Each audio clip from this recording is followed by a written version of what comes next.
Or we are here. Okay, good. Here we are. So, very quickly, once again, you'll have this memorized.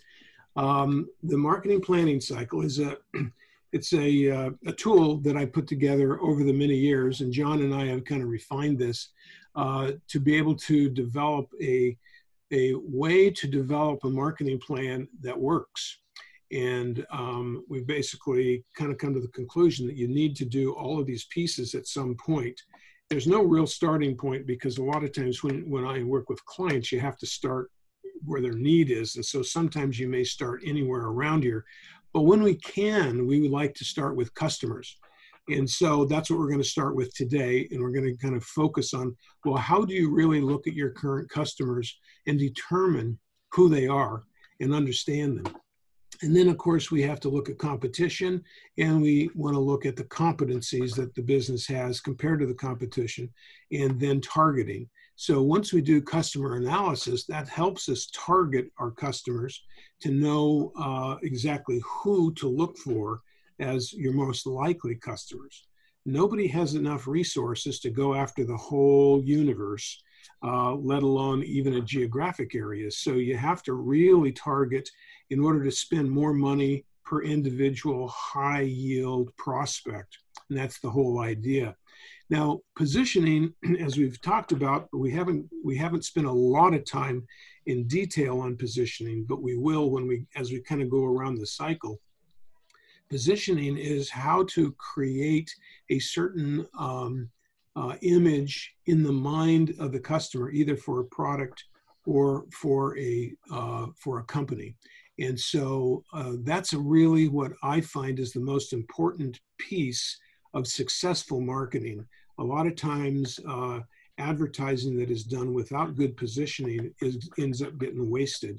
And that's the reason positioning is important. It's probably, after cash flow planning, it's the most important thing that you can do in business.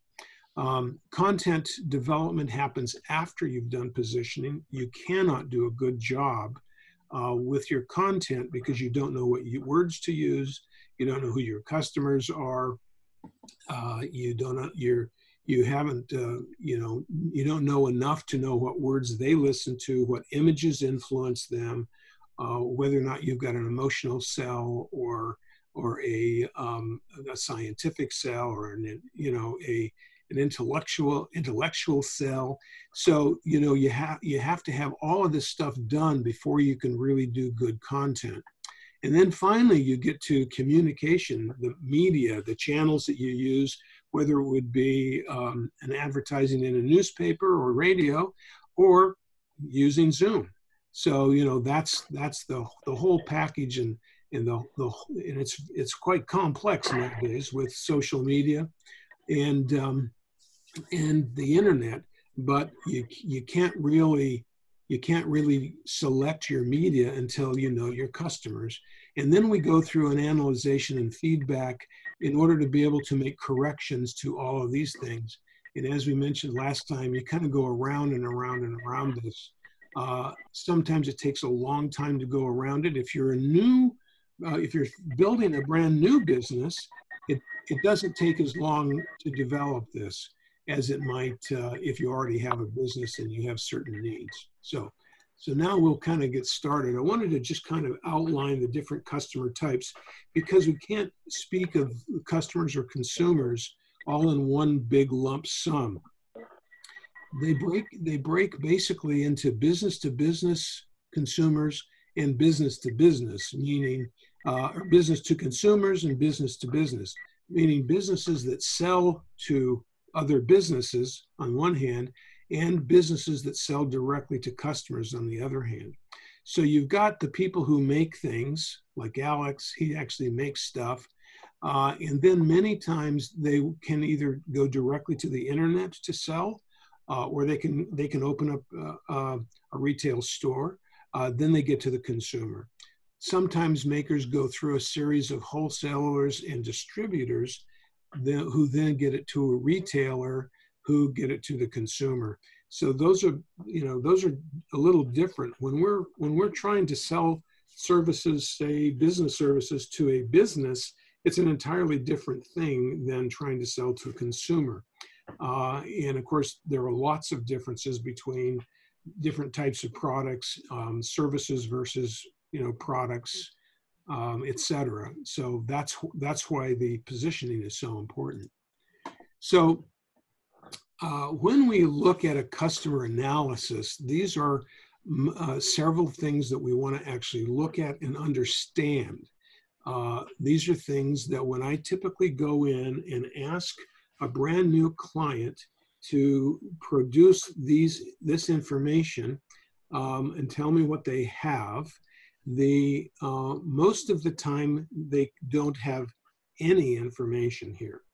The ones that think they're pretty sophisticated can say, sure, I can give you a list of all of my sales by customer. That's good. But then when I say, what contribution to your total sales does each customer have, they rarely can tell me that. There are a few companies that only have, smaller companies maybe that sell big items, large ticket items. They might be able to quickly put it together in their heads that, well, so-and-so is about 30% of sales and somebody else is 20%, and the rest of them, the other 6, represent the other 50%. Okay, that I've had happen.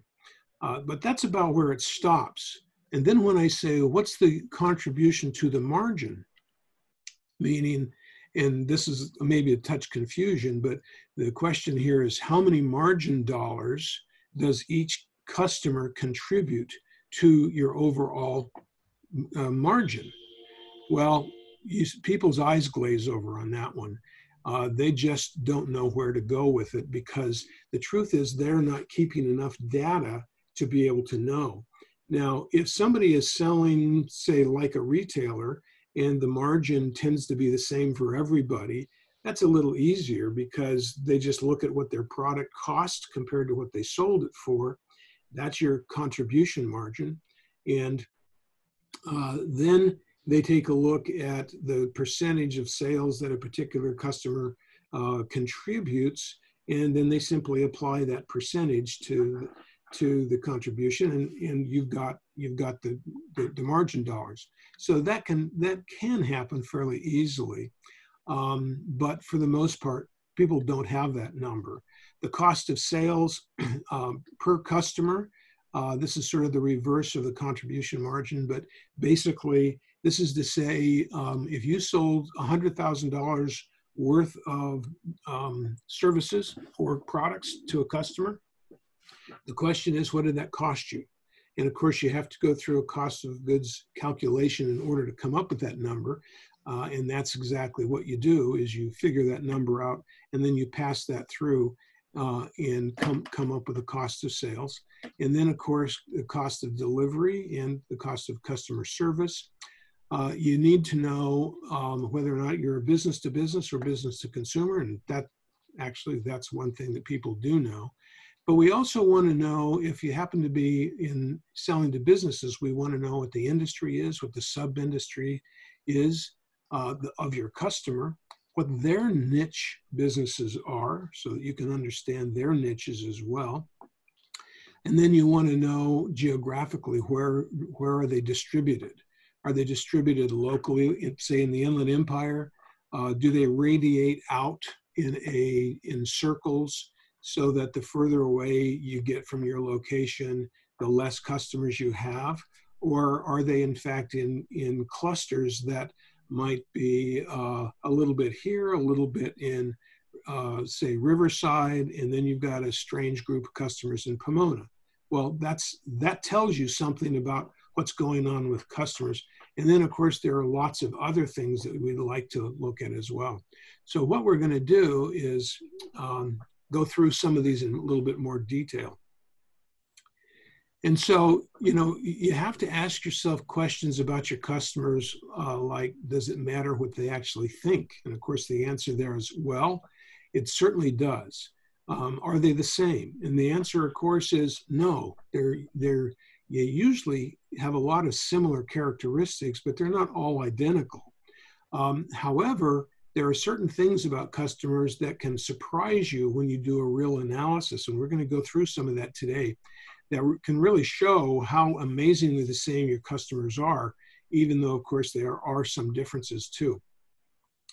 How do they make decisions? In business to business, for instance, it's not the business that makes the decision, it's the people who do the buying or the purchasing who makes the decisions.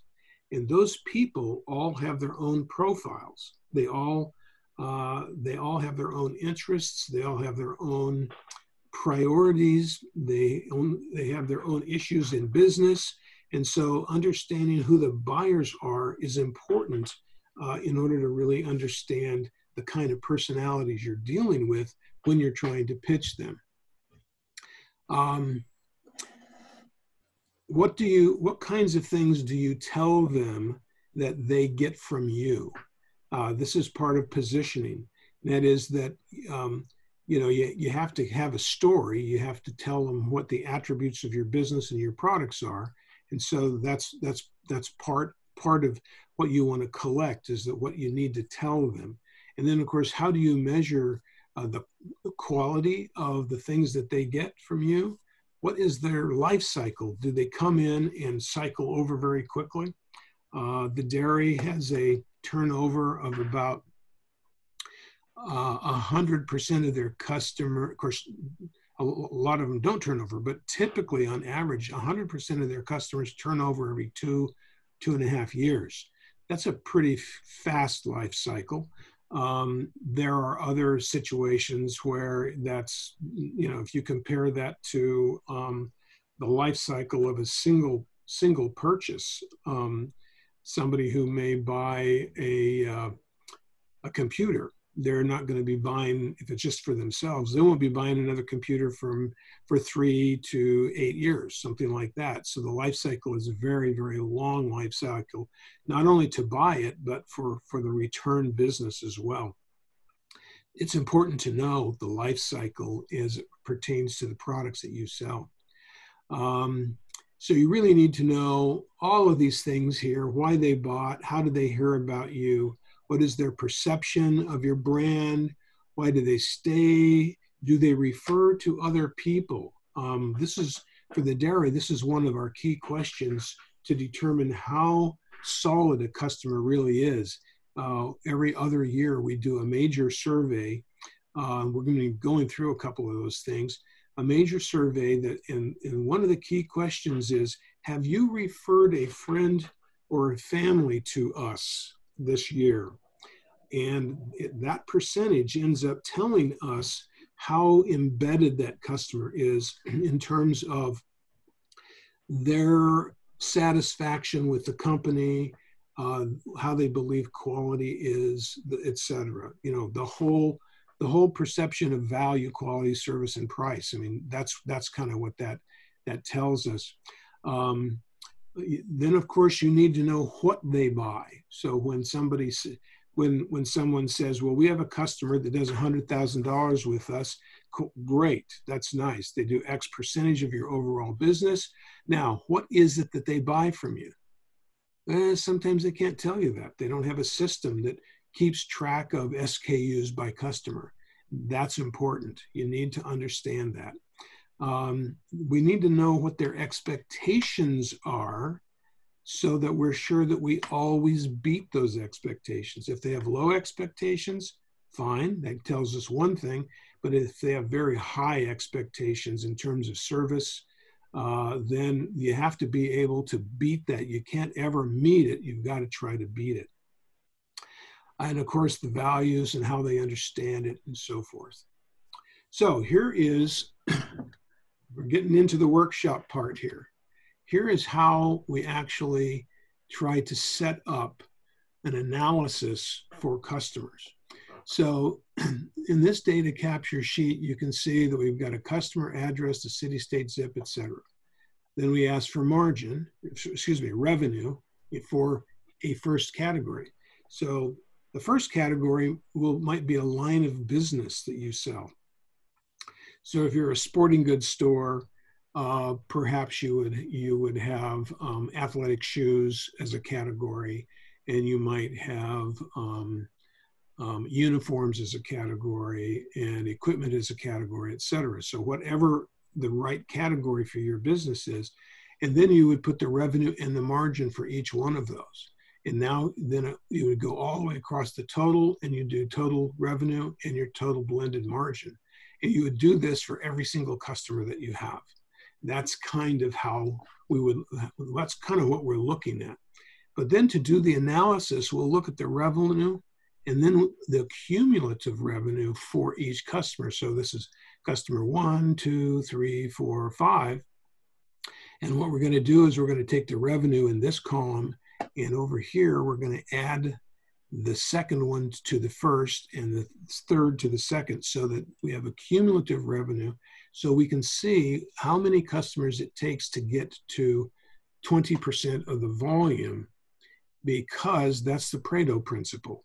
And the Pareto principle, or the 80-20 principle, which you've probably heard about, what that does is that tells us whether we're normal in our distribution of revenue per customer or whether we're abnormal. And that becomes a telling sign for many businesses to whether or not we're too heavy. One client, a manufacturer, has about 90% of their business represented by 5% of their customers. That is heavy. They're too big. You need to, you have too much risk in a situation like that. So, okay, next step. This is showing the revenue here, and we've just taken numbers and thrown them in. These customers here are I mean, they're just letters which indicate a different customer. And of course, we haven't put in all the geographic stuff. We would want to look at the geographic stuff using this chart as well. Many times we would map it based on the address in order to have a visual map of where the customer really is. So then next, we take a look at accumulating the revenue. This is done simply by adding one to the next, and then we take a look at the cumulative percentage. And so it ends up looking like this when you actually go through the process. And so you can see here that if we go down through all of their sales, that we have $201,000 from the top five, top five customers. And this represents, you can see over here, now this is the top customer is 20%. The next one is 19, the next one is 17. And so then when you take a look at the cumulative average, you see that when we just literally are adding 20, and then 19 makes it 39, and 17 makes it, et cetera. Well, 79.9% or 80% of all the business, $201,000, is done by just 5 customers. So that's pretty interesting to me anyway. It may not be to some of you, but it can tell you a lot about whether things are healthy or not. And so typically when you want to be able to say 80% of your business is done by 20%, I mean, this is very normal here. This is the kind of thing you would expect in a normal business. So if 90% of your business is done by 5% of your customers or so, then that's a worse situation. If you are spread out to say, well, 50% of our customers do 80% of our business, then that says that you don't have as much vulnerability. It's easier to replace those customers. And the reason that you don't want to have a bunch of really big ones, like this one $50,000 guy up here, 20% of your business, this makes you extremely vulnerable. Because if you lose that customer, a couple things can happen. You lose that one big customer, now you literally will be unprofitable, because 20% is so much, assuming what the margins are, 20% of that is so much that you're going to find that you are going to go negative in terms of profit most of the time, because that's too much volume.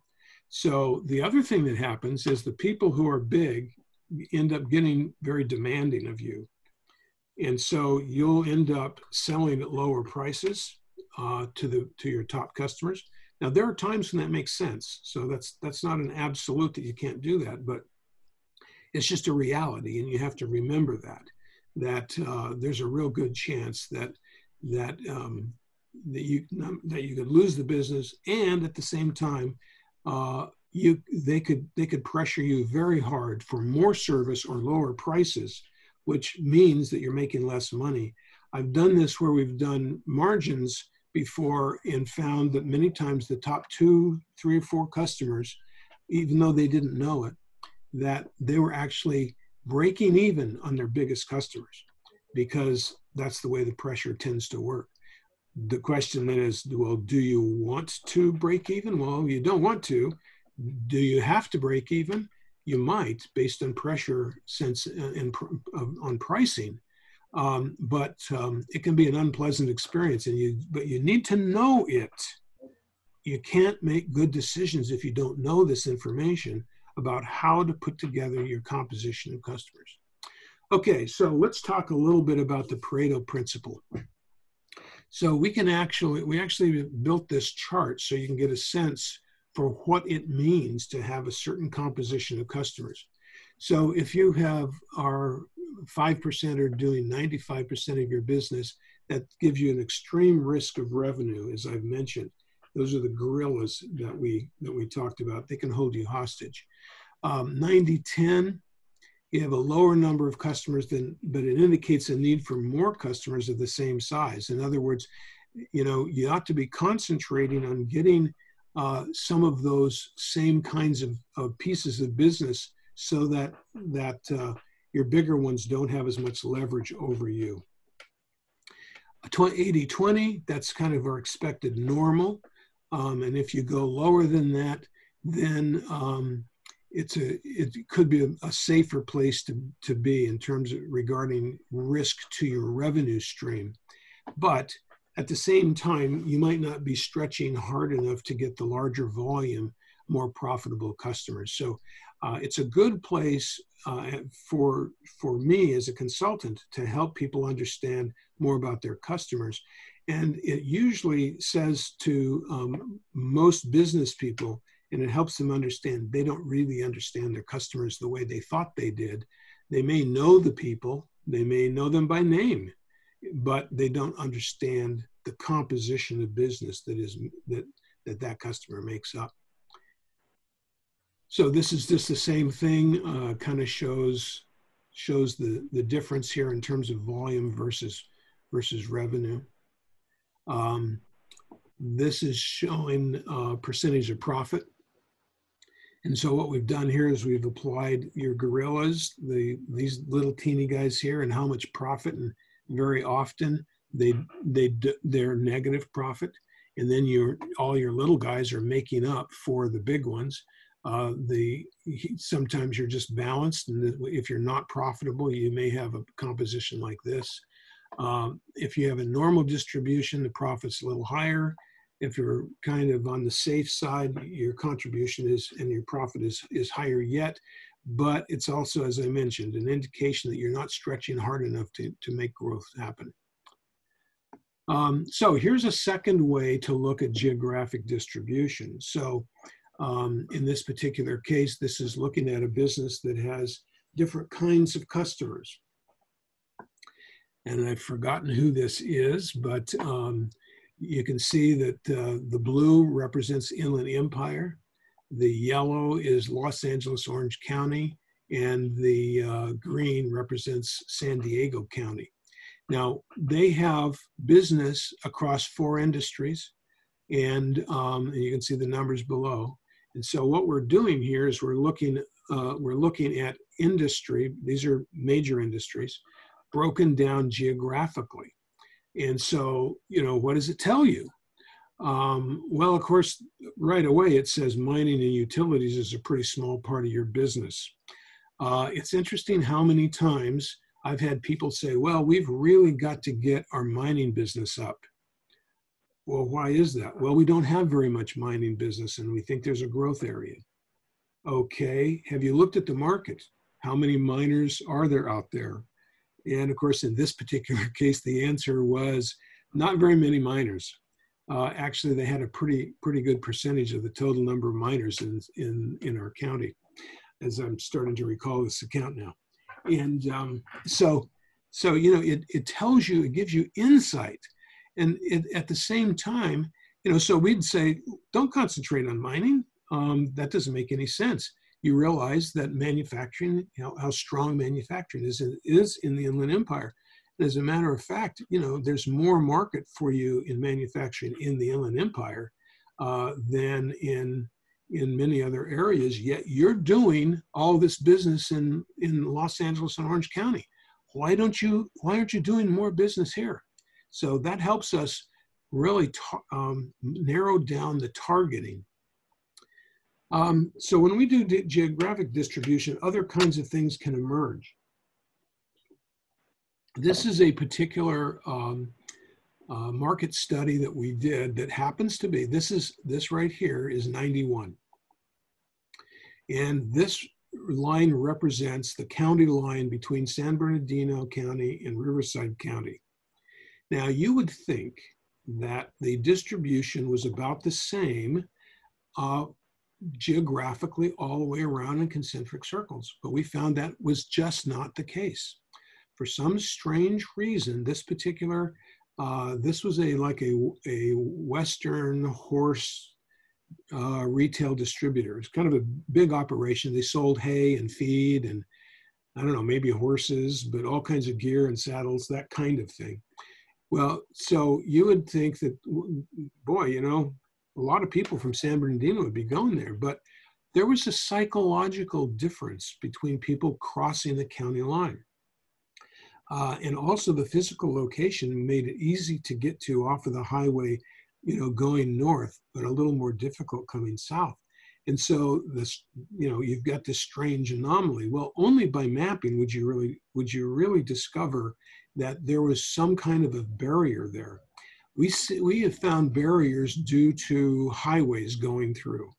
And like a river might be going through a city and no business is done on one side of the river, all the business is done on the other side of the river. So you've got these geographic boundaries that actually can make a difference in your business. And so now the question is, well, what do? Do you market more to San Bernardino County, or do you try to do more in Riverside? Well, each answer might be a little bit different, but now you can ask the question because you have the data. Here's another example. This happens to be the dairy, and this is showing how in a metropolitan area their business is distributed all around. And so when we can distribute business this way and know that certain colors represent certain customer types, that helps us understand where the market is. So in this particular case, this dark blue represents the market that is not a customer, and the dots represent the customers. And so you can see how easily we were able to identify new areas for growth. In fact, they were, you know, here and here and here, real big area here. I used to live there, and in a smaller area here. Well, today and also notice these little teeny guys. Today, we now have lots of business here, here, and here, a huge amount of business in this area, pretty good here. And actually, we've managed to grow into each one of these areas. And we're about due to kind of redo this analysis again to identify where we are and where the market is. So this is pretty important to understand your business, particularly in this, which is a delivery business, but it's also true if you're going to do delivery. It's true if you have service trucks. It's true if you're going to be mailing things to people. It's true if you have sales reps that cover a certain geographic area. So these kinds of analyses are all important. You can't do it without a database. You can't do it without having all the information for their location. Here's a different example here. This happens to be a pest control firm that was centered in Riverside. When I sat down and did some initial interviews with them, they said, we do a huge amount of business in Redlands and up in the mountains, just a lot of business up in the mountains. And boy, Pomona is just growing like crazy. So I plotted it, and you can see the truth. You can see that, all of this business is right in their backyard. And then as you move out, they're over in Corona, and then they've got some pockets around. Yeah, they did have quite a bit of business in Redlands. That was a little bit strange. So, and they did actually have some business up here. But what happened to Pomona? No, they've got no business in Pomona at all. Well, they were just shocked by this. They were shocked. So they went back through and took a look at it. They discovered that their data was wrong, that they had somebody who was in a property management business that was, like one of these dots here, and that they were having them do work in locations that were in town. They weren't in Pomona at all. So they had somebody focused, a salesperson focused on going out, trying to do business out here because they thought it was a hot area. That turned out to be completely wrong. So business people make decisions based on information that is just bad. So it's important to remember that and get the right information. Let's see, same circumstance, I believe. I think these are the areas that we identified to do advertising, and the reason is because you have different media and different delivery of certain media and different reps in different places. And so this was us able to go through and take a look at the areas to really focus on and make their operation a lot more efficient, because they were finding that their unsuccessful sales reps were the ones who were being relegated to, say, Ontario and so forth. And so they could then focus better. The other side of it is that they kept doing newspaper advertising in the Riverside Press Enterprise. Well, that's fine, but they were covering all of these areas and paying money for that when they were still getting business from these basic areas. So we recommended that they start buying local newspapers for the Redlands area, including Yucaipa and Highland, and then go back up to the business, the newspapers that were up in, as well as the chamber that was up in Lake Arrowhead. And they lowered their overall costs so they could actually advertise in all of these places for less money than what they were doing. So there's another instance where you actually influence your media based on understanding your customer. This is, I think I've shown this to you before, and I'll just recap. This is showing a lifestyle map for 65 or so different categories of people that have the same lifestyle, meaning they buy the same things, they drive the same kind of cars, they live in similar homes, and they watch the same kind of television, and they just do a lot of things the same. And so they call that a cohort. And so you've got 65 cohorts, and this shows the branches, and you can take a look at across here, and you can compare high income to low income. You can compare rural to urban, and you can identify all of these characteristics plus more. Actually, we've only got 6 or 8 around here, but it basically shows how they occupy different positions within the economy. And so what we found with the dairy is that most of their customers are here and here. This represents 80% of their business, just these 2 categories. Understanding the cohort type by product. This was a case where we were able to, whoops, excuse me, we were able to take a look at all of these. Now, these on the bottom of the cohorts, those are just the designations for different cohort groups. And we're able to plot certain categories to determine if there was a difference based on, in this particular case, it's mostly income and sort of lifestyle. And we could actually plot different products across, like the blue is a certain product, and we could plot that and discover that when we put a trend line on it, that as we went from the higher incomes to the lower incomes, they bought less of it. But on the other hand, there were other products that as we went from higher incomes to lower incomes, they bought more of it.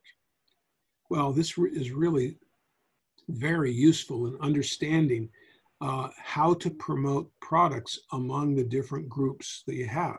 Now, we try to sell these people in this category, plus I think we've got a couple of, a D or two that are big. There's one here. So, I mean, that's you know, they pop all around. Those are the ones we try and sell. We don't try and sell the other ones. The reason is that they don't tend to be successful long-term customers. And so just using, you know, data, we're able to identify that. And however, for those that happen to be down here, it helps us understand that these are the products that we should be promoting to them, because their likelihood of buying the others are a lot, excuse me, the red line, yeah. So small differences in products can have big differences in distribution based on customer. This happens to be an analysis on milk. And so you can actually see that based on the differences in lifestyle, which tend to go from one set, you know, on the left end to another set on the right end, you go through conservative to liberal, you go through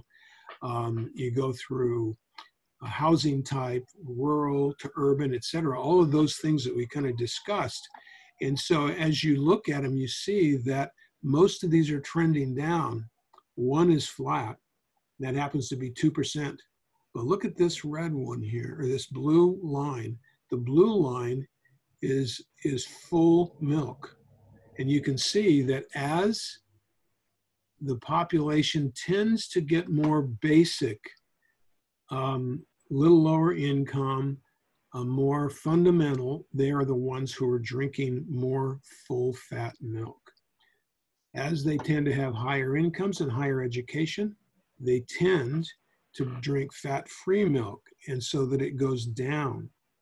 Now, the interesting thing is this was done several years ago.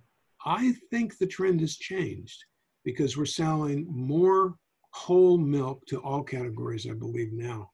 That's probably time for me to look at that again. But so you can see how important it is to have really good data. Okay, so that is it. I wanted to stop and give us some time now to do some of these other things. And so we're kind of back. Okay, questions, comments about any of that stuff? I do have some questions. Okay, good. Let's see, go back. Okay, so the 95, 5%, 90, 10%, the 20-80 rule. When it comes to specific industries, like right now I'm focusing on I have a lot of restaurants calling me, and I'm trying to kind of tell them is don't give away your traffic, get to know your clients, all that good stuff, right? So how can you apply this, get to know your customer, and knowing which one of your clients are the ones that are keeping your restaurant alive? Like what ideas or how can you collect that data other than just, you know, give me your email, give me your phone number via coupons? We talked this 1,000 times, but I just kind of wanted to see. Yeah, no, it's a little more difficult in a restaurant where they don't exactly want a relationship with you, you know, or you might think that. But a lot of that has to do with the way that you ask. If you just say, "Oh, can I have your, you know, your address and phone numbers?" People are going to go, "No, I don't. I really don't want you calling me all the time," you know. what you have to do is you have to come up with, by knowing the customer, you have to kind of come up with a program that actually would be something they care about. So, you know, you could do in a restaurant, you could have specials where you give coupons just to certain people to come in and enjoy a special at half off or something like that. And you would learn about them based on what they're purchasing. So, you know, nowadays you can get a credit card. You don't want to take information off the credit card. You want to keep that, you know, pretty quiet. In fact, you don't want to have any liability at all with credit cards and having them think that you might have taken their number. But you can have a newsletter, you can do recipes, you could do other interesting things online where you could ask for their email address. And so by starting with an email address, then you can take that and build on that and maybe add names as you get to know them a little bit. And it's important to keep that up. So, you know, getting your database started is really sort of difficult to do. I acknowledge that. There are other ways to go about this, though. And that is that if you were to just take a name and ask people if, you know, if you could send them something with their email, there are ways that you can track them down and figure out who they are. So, you know, that can be done and is being done by an awful lot of people. You can also track people that come to your website based on their email address. And then, or basically exchange a discount on something, coupon for your information at that point. Yeah. Oh, yeah. Yeah. So yeah. Give us your email and we'll give you something. Right. If you get them to sign up for a referral program, you know, it's like if you refer somebody in, we'll give you a free meal, but we need to have your name and your address, or your name and your email address. Yeah. You know, you may not need to know the geographic location as much. And I would say that in most restaurants, I mean, there are some restaurants where people drive a long ways, but in most restaurants, you want to, you assume that they're going to be within a certain distance, and you're not going to use advertising necessarily to try and get more customers. You're probably going to be advertising to your existing customers via email or postcards or something like that.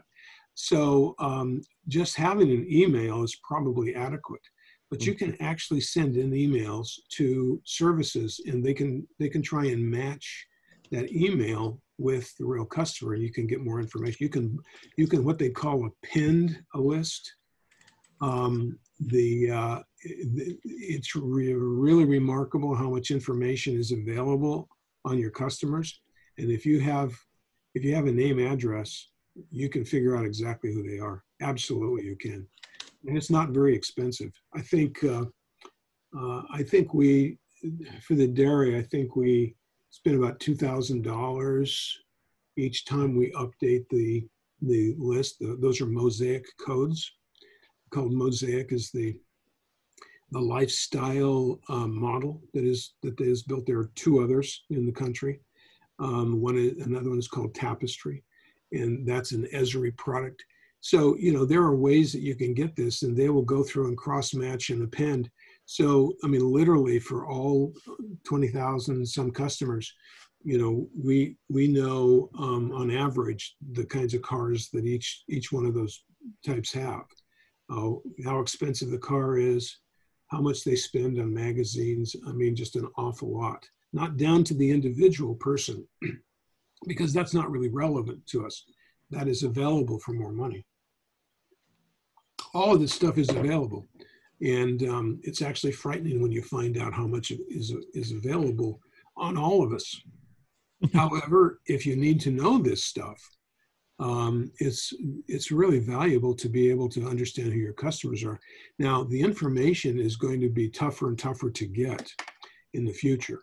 So for existing businesses who don't know anything about their customers, they need to try and get this kind of done so they can develop a profile as soon as possible before California in particular shuts it all down. And then one final maybe comment is, to summarize it, if you were to start anywhere, it would be collecting data from your existing clients. And if you don't have a database, anything's focused on your existing clients would be might be the best place to start. Yeah, it's always, for an existing business, it's always best to start with your current customers to understand your current customers, because remember, that's what points to your future customers. Mm-hmm. So if you're, for instance, if you're doing business to business, and you discover that the average company that you do business with has between 100 and 250 employees, that tells you something. Now that means that if you buy a list to do prospecting in, say, the same industry, you're not going to worry about the ones under 100 employees. And you can get the ones exactly from 100 to 250 employees. And then you can spend your effort on that first, because those are the kinds of businesses that tend to be the ones that use your service. So why go talk to people who are not likely to do business? You want to throw your seeds on fertile ground because they have a chance of growing there. Don't throw it onto rock. And that's what a lot of businesses do. They just cast the seed everywhere. That's biblical, by the way. Awesome. Any other comments, questions? Just one thing wrong. I understand everything that you're saying. It's all great information. But I'm trying to work on this with our own company, but I'm just having trouble because I'm only tracking it with Excel and these little minor programs. But I was wondering, what kind of software programs would you use to help you organize this kind of data? Yeah. It out and such. That's a good question. Excel is not bad in a lot of ways for just doing basic stuff. And sometimes you need to treat it a little bit like a database and make sure you set up your data all in rows so that it's very easy to use. It's not necessarily easy to read if you're trying to use it as a lookup tool, because you have to scroll way across, in order to see all the information. But there are ways now, I think, that you can prepare the information in a different format in a little window as you go through and you select one. I may be wrong about that. I haven't kept up with all the brand new Excel features. But then there are some other programs that you can get too. And I bet Edgar has got some ideas on this as well. We used one for many years called Commence. And that's a program built to track customers. And that worked very well. That cost about, you have to have one server module. And I think it's about $1,000 investment, and then $100 a piece after the second or third or fourth seat that you have. So it's not terribly, but it's highly sophisticated, and it can do just about any kind of tracking, any kind of information you would like to have. You could set it up so that you could keep track of almost anything. On a little easier note, to do simple stuff, many accounting programs today have poor but adequate list information, so that you can just gather telephone number, address, 2 or 3 or 4 contacts, that kind of thing. And so just making sure that your accounting system has additional information over and above just the accounting people. A lot of times you send the invoice to the accounts payable department or care of so-and-so who's the bookkeeper, but you haven't got the name of the purchasing agent in there, or you haven't got the name of the company president who you deal with in there. So you want to make sure that you add that on, and that you've got additional names for each company you're doing business with, so that you could look that up. And then what you can do is you can export all of that information into Excel, and you can do a lot of analyses. I mean, I still do quite a bit of the analysis stuff that I do with Excel. And wow, how it's changed. I mean, the last one I did was a few weeks ago, and I had over 30,000 records that I was sorting. So, you know, I mean, it can handle a lot of analytical stuff very fast. I mean, I remember the days when you could only get like two or three like equivalents of, you know, pages, maybe 9,000 records or something like that, and now it's hundreds of thousands. So I mean, it's really gotten powerful. Now, that doesn't mean that you need to learn some of these techniques, and you have to learn to keep your data straight. Excel has gotten, I don't know how much you've used it, Excel has gotten much better at that, where you can, you used to be able to scramble your data very easily by not selecting the entire data set, and then you do a sort and everything would be wrong because you left one column out. That's a disaster. So you have to do basic things like always have an original copy and work on a work copy as a separate thing, because when you screw it up, and undo doesn't work because there's not enough memory, which I haven't found that to be the case recently at all. Usually there's enough memory nowadays. But you know, you want to be sure you've got the original data intact at all times so you can go backwards and redo it when you make a mistake. But having said that, having a database that's a little less expensive can really be useful. Edgar, I got to play with a lot of software for database for the last 5 years because of the school. So I got a taste of everything, I think, at this point. And if I were to say anything, I think it comes down to there's softwares out there you can buy for cheap, monthly residuals or whatever. But the problem is you have to be resourceful. That means you're probably going to have to figure a way how it was meant to do something else, and you're going to try to make it your own, right? And then eventually I've been learning too that once you know what you want to measure, there are also places, and Christian, you got a taste of that, where you could potentially make a decent investment, get exactly what you want. But I think the hard part is, what is it that you really want to begin with to make that initial investment? It's what is it that you want to measure? Because there's now have resources that people can build whatever you want. And the problem now is, what is it that you want me to build you? You know, what do you want to measure? And often that what you're doing, and basically the softwares I've been learning in the back end makes it easier to make decisions, educated decisions. I hope for those that say, okay, it is a good investment to make because now I know I can pull value out of it. I could have an amazing software, but I'm making no use of it because all the bells and whistles, I'm never going to know what to do with them. Yeah.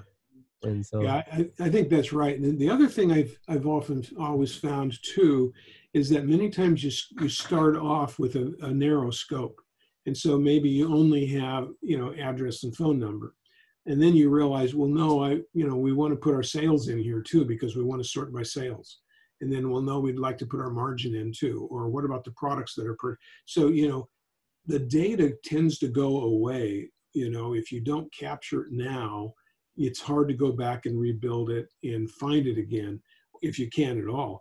And so you want to have more data attached to customer as opposed to less data, because you never know when you're going to use it. And when you discover that you needed to find out how many people bought that blue widget that we sold, last year, that's important to know that. Why? Because somebody came to you with that blue widget and said, we're having a closeout, we'll sell them to you for half off. And now you have the customers that bought the widget. And you can go back and say, hey, we're going to give you 20% off. You're going to make a bunch of money. They're going to make some money. They're going to save a little bit of money. That's how you develop business from your existing customers, is by understanding what it is that they have done and what they want to do next. I was being judged crazy when I went to Mexico, when I wanted to measure the pans, the food, the tomatoes and everything. And I'm like, why are we doing all this? Like, I don't know. I just want to measure it. And now that we have I spent more than I should have on a system because I didn't know any better at the time. But now that I go back and see it, I was like, actually, it was not a bad investment. It was worth it.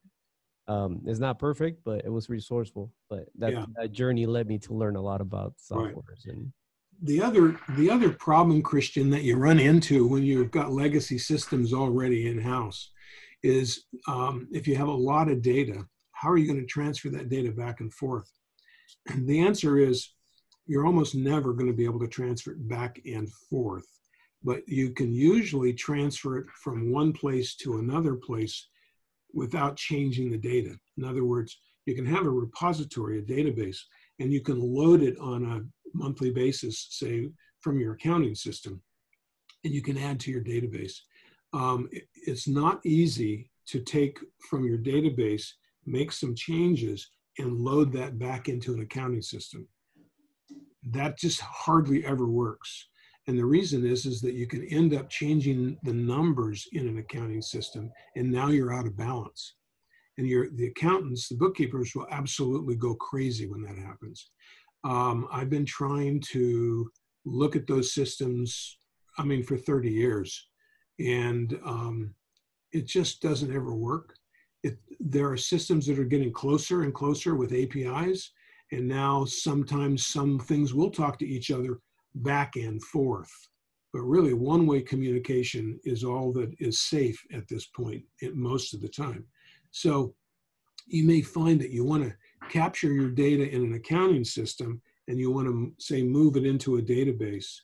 And then you've got your database, which you can always keep safe, and you can use that to do all your sorts and your reporting and that kind of stuff, which gives you your marketing database. That's where you're going to market from. There's another one that I love that's called HubSpot, and that's really an online marketing, complete total marketing tool. We use that at Red Fusion. We're certified for HubSpot. We've used that for 2 or 3 clients. It's kind of expensive. I mean, it's not ultra expensive, but you know, you have to spend in the several $100s a month category, and so it's not for small businesses. But it's a huge, terrific resource. It's kind of the standard on how things should be done, because they allow you to attach documents to the client. They allow you to keep track of all of your emails, to automatic response emails, to notify you when they came back to the website. It's a two-way communication piece that is just fabulous. When we get there, I'll kind of take you through that a little bit. But if you want it to report to your accounting system or any other system you have to build an API. That the last time we had quoted that, it was $100,000. So these kind of systems are out there. Your competitors have them, but not very many small businesses can afford $100,000 just to be able to transfer the data. So you kind of have to figure out, okay, what do I really need to know? How am I going to utilize this from both a knowledge standpoint and as a communication driver? And I find that, driving the communications is where you spend the time and money, in emails and formatting emails and trying to put together a list that makes sense and to do things on an automatic basis. Now that depends on how big your communication stream is. There are a lot of companies that do a lot of business, construction companies, they do a lot of business per job, millions of dollars, but they've only got 10 customers. And that's a whole different problem than the dairy that, has 30,000 customers. And we communicate, we do email communications 2 or 3 times a month. Some of those are just to a certain area. Some of those are to everybody. And some of those are to certain people who buy certain products. And so we are able to take their system and download the sort that we want. And then we just load that into an email system and we send out a brand new list every time. And so it works out. But I mean, it takes 2 or 3 or 4 hours to do each one of those, but they're big enough to where that's just a part of their standard communication deal. Yeah. So, okay. Good questions. All good questions. So let's see. We're going to move on with that and continue on customers next week. So we'll do some more of that. And there's more. Yeah, there's a lot more to go. But I thought that it'd been it'd been a while since we've kind of just had a discussion about what's going on in Oak Valley and our location. And I wanted to kind of mention that to you guys and see what you thought about about getting together physically again. And if you'd like to do that, or if you like to do Zoom meetings, I think the Zoom meeting has worked out, very nicely. And but we've been invited back, so I wanted to kind of throw that open a little bit. So Matt, are you there? Are you with us? Yeah, I'm here. So are you back in class now? What's going on over there? Yeah. I know what yesterday they announced that they are closing more stuff down again, but as of right now, we've been back 2 or 3. You hit your mic. Yeah, so it's been okay getting used to the new campus and everything. Yeah. Okay.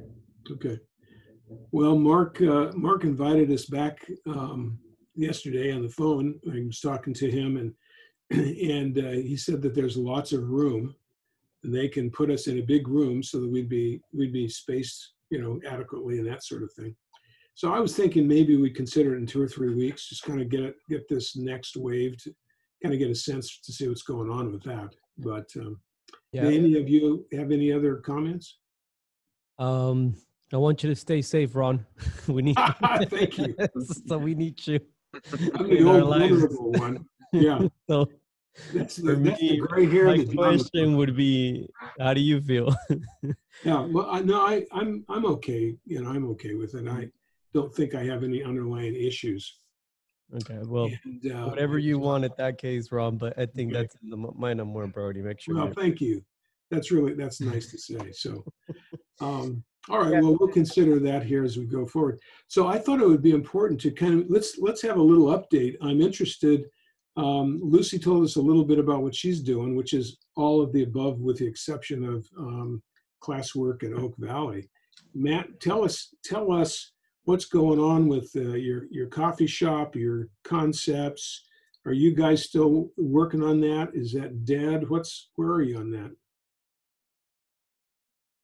We're going to be starting up back at school again. And with everything that was going on, we were going to be submitting like a new, just a new proposal to the church, but Okay. it's kind of hard to say what you can even do right now with everything up in the air.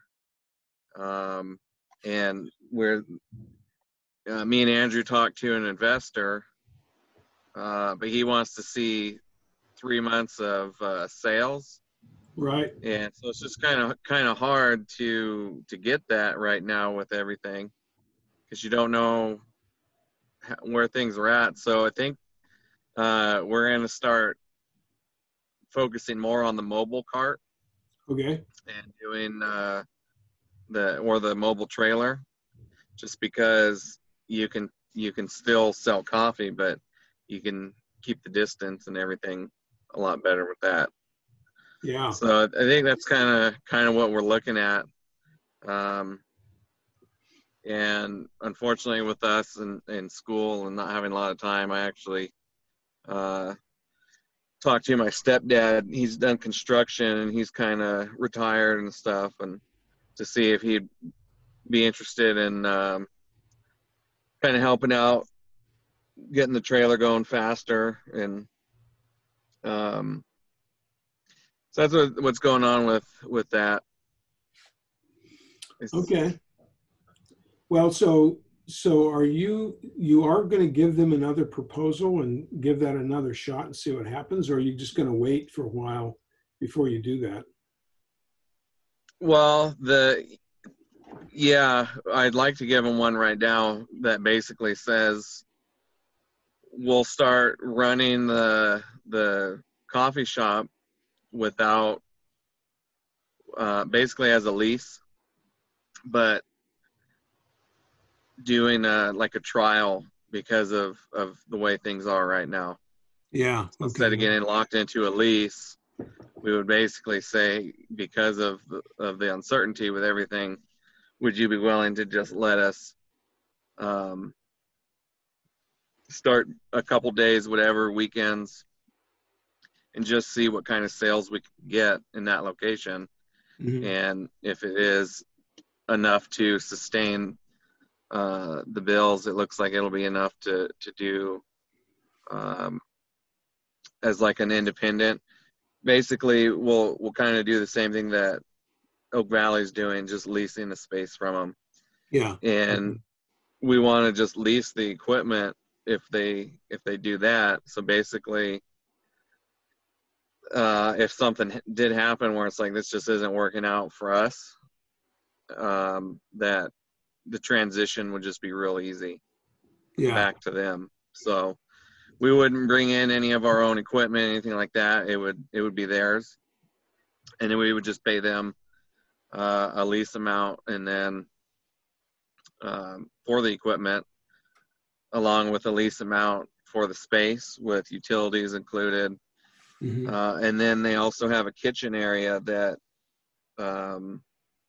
we'd have the potential to do baked goods and sandwiches and different things like that.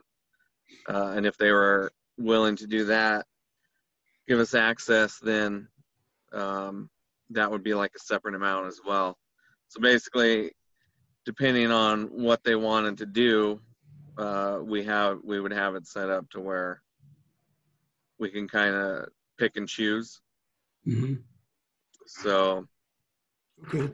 but yeah, again, the biggest thing is just the uncertainty of things kind of getting more strict again and closed down, and then also the location being a church.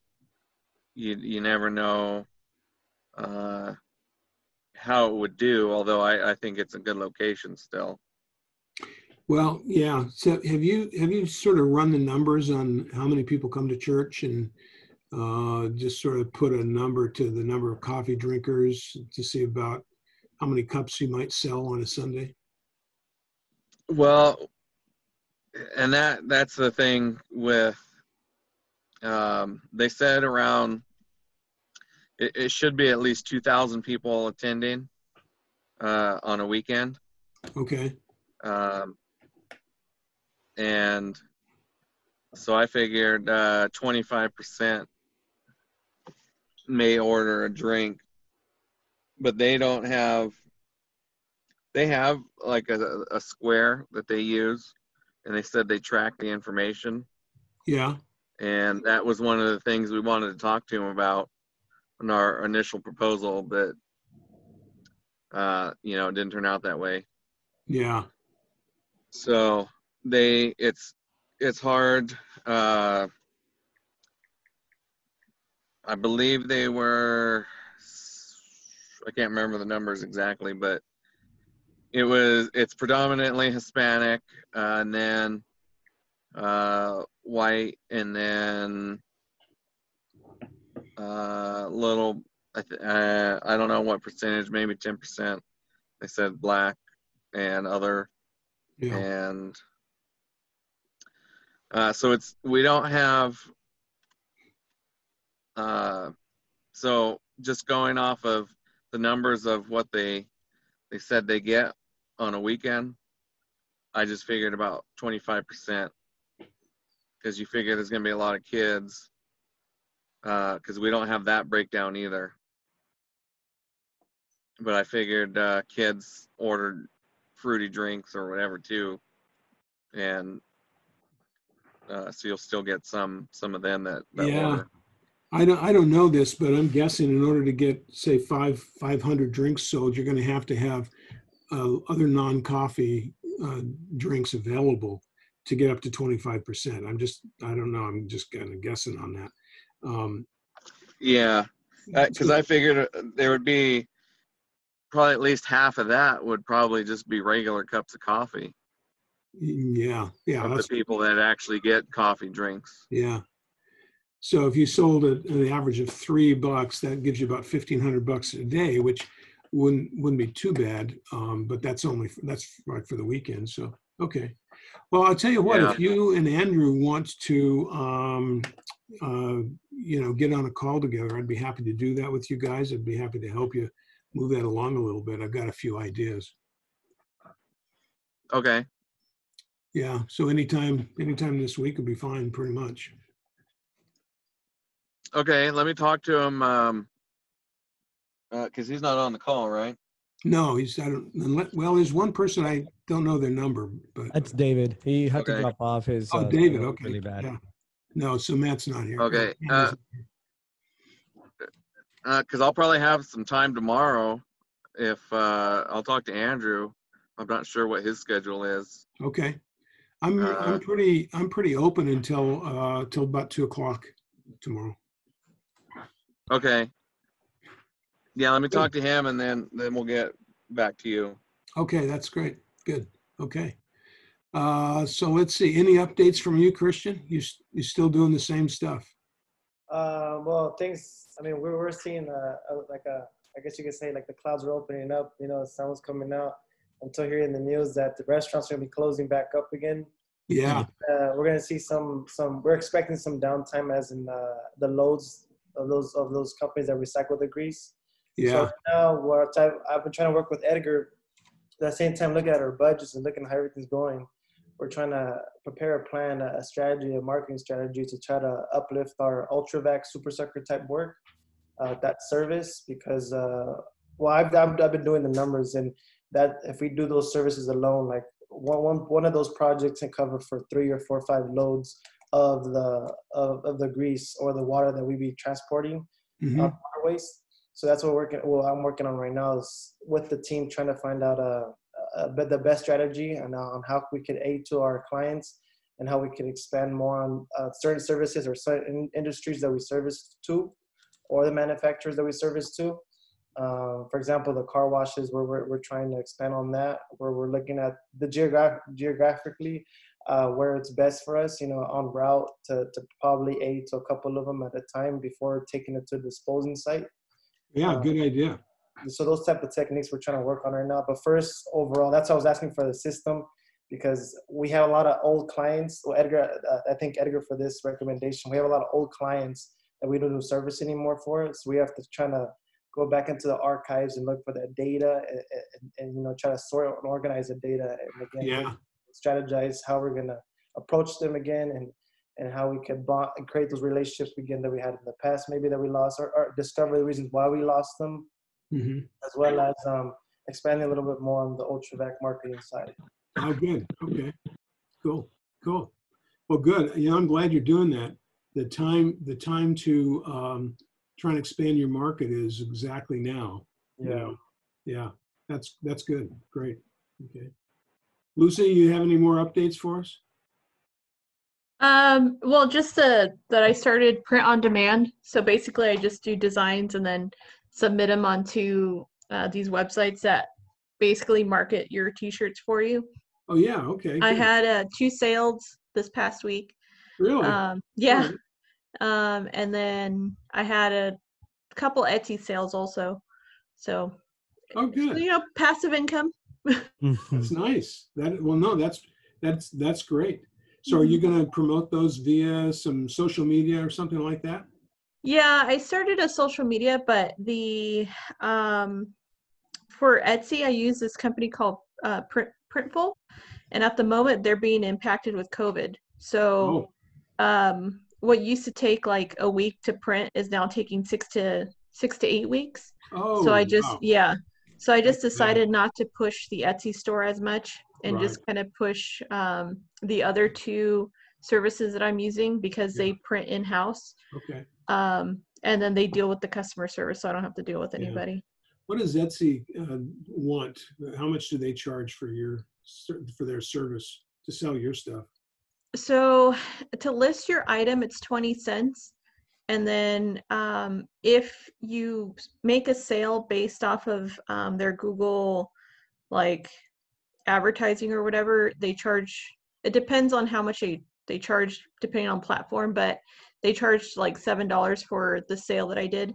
Oh, really? And yeah, which I mean, just to kind of get it started and have some experience, Yeah, no, okay, good, interesting, good, okay, good. Well, that sounds good.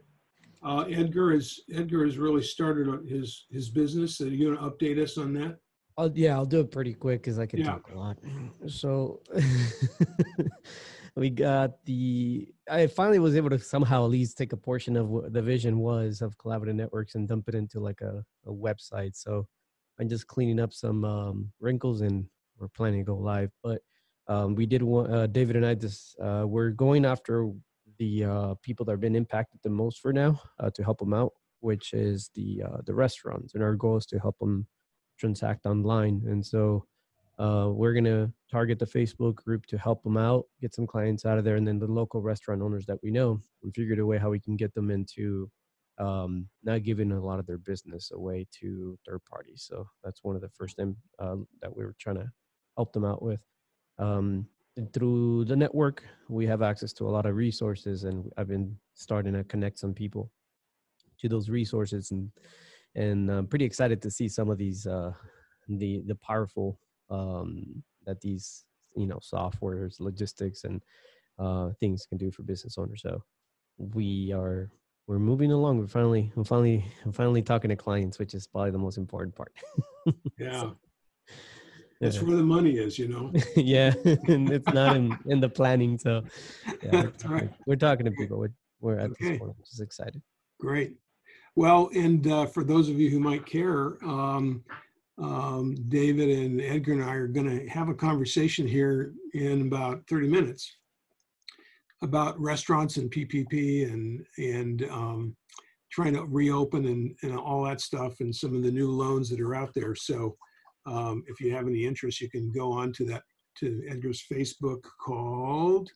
It's the group is San Bernardino PPP Advice. Is that it? No, it is well, I can send you all a link right now. I'm actually building that link and you can have it. That'd be good. It'd be easier. I'll reply to your email. How about that? Yeah. Ron, you guys can, it's a Zoom webinar. So you guys, if you join, it'd be awesome. And hey, Matt, we're going to talk a little bit about raising money and loans and stuff. So that might be something you want to listen in on. Okay. Actually, be really good. Yeah. Yeah. If you got time. Cool. I'll send the link right now. I'm just putting a title for it. So, but I'm just consequences and Okay. I'm coming up with the title right now. Good. Okay. Okay. Well, all then right. we'll wrap it up. Thank you all. We'll see you in a couple of weeks. Good to see you. Bye, guys. Thank you. Take care. Bye. Bye.